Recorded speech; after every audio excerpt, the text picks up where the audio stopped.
Hey guys, it's Big Soprano. So I just beat Like a Dragon Pirate Yakuza in Hawaii, and while it is a good game overall, it's quite a mixed bag. Like there's like some things here and there that there's some bad game design choices. Meanwhile, there's great combat. It's kind of like 50-50 whether you'll like it or not because some of the choices that they made in this game was honestly pretty surprising, and there's a lot I don't like about the game, but let's talk about what I do like.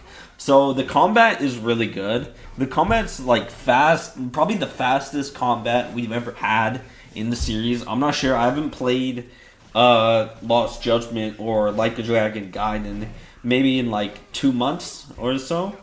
But last time I played that Lost Judgment still has the best combat in the series, I'd say. While the Majima game, Pirate Yakuza in Hawaii, while that's a step up from Gaiden, I honestly still prefer Gaiden or Lost Judgment's combat over this. I don't know. There's just something that doesn't click with me about the Majima Gaiden. Even though the combat is really good, I still prefer something like Gaiden, like playing as Kiryu or playing as Yagami. So don't take this as me like saying, oh, the game's shit or something like that, because I really like the gameplay in this. I'm just saying my preference prefers to play as Kiryu or Yagami. Probably Kiryu because, I played... There's more Yakuza games with Kiryu, where you play as Kiryu, than you play as, Majima.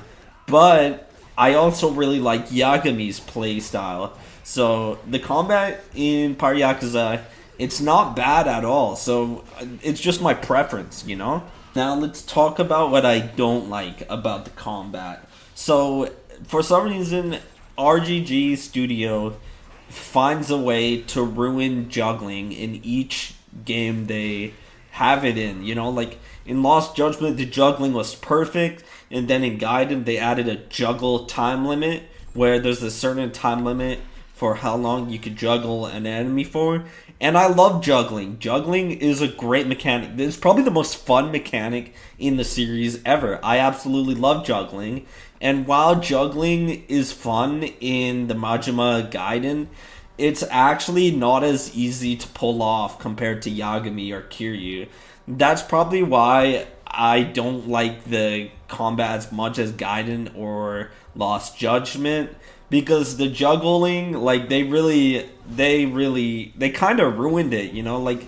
It's really difficult to juggle now, and there's probably only like 2 or 3, maybe okay, if I'm being generous, there's probably like 4 moves that allows you to juggle. Other than that, there's no way to juggle in the game, and juggling is just really difficult in the game now. You could barely juggle any of the bosses. While I was able to juggle a few bosses here and there, typically you're not able to juggle the bosses, which is really sad. So something that also made juggling harder is the jump button, and I absolutely hate the jump button in this game. I just feel like it was incorporated so poorly into the game. Like, some combos automatically make you jump into the air so you can do an aerial combo, and I hate the aerial combos. They fucking suck. Because now I keep accidentally jumping after doing a combo, and I'm not even pressing the X button. And someone said if you toggle auto sprint in combat, then it would fix the jumping button, but no. I still keep, if I spam quick step or stuff like that, I still accidentally jump. Or if I try sprinting in a direction, I accidentally jump. If I do a combo, I accidentally jump.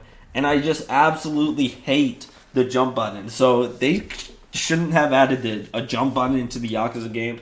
I feel like it honestly soured my impression of the combat. I think the jump button absolutely sucks. So let's talk about the main campaign. So I rage quit this game like 3 times. This game has the worst bosses I've ever seen in a Yakuza game.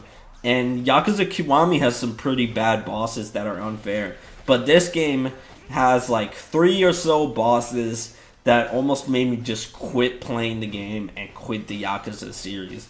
Like, that's how mad some of these bosses made me. Mind you, it was only like three. It was like 3 moments in the entire game where I felt that way. But I don't like feeling that way about a game. It honestly makes me think less of the game. It honestly really sucks. So the lighting's also pretty bad. Like, Gaiden had perfect lighting, and that game looked perfect. But this game has some pretty bad lighting, sadly. You know, but there's a lot of filler in this game. In like, when this game first starts, it takes forever to start. Like, once you get to chapter 2, that apparently that's like 7 hours of just doing random shit in Hawaii. And I know it may seem like I'm complaining a lot about Pirate Yakuza in Hawaii, but I love these games. I love the Yakuza games. They're probably my favorite games of all time. But this new game is a mixed bag, but it's a beautiful mixed bag. You get what I'm saying? I still had a lot of fun with the game, even with its issues. This is probably like the most flawed Yakuza game I've ever played, but I still really enjoyed it. And I can't wait to see some more Yakuza games, and hopefully Project Century comes out in like a year or so. So after beating Like a Dragon Pirate Yakuza in Hawaii, I'm once again caught up with every Yakuza game in the series. So I'm excited to see where they take this series, and I hope it's good. I really hope it's good. But Pirate Yakuza, it was a mixed bag, but it was like a good mixed bag, you know? Like, it's not perfect, but I still had a lot of fun playing the game. So that's it for the video, guys. I really hope you guys enjoyed, and I hope you guys have a great day.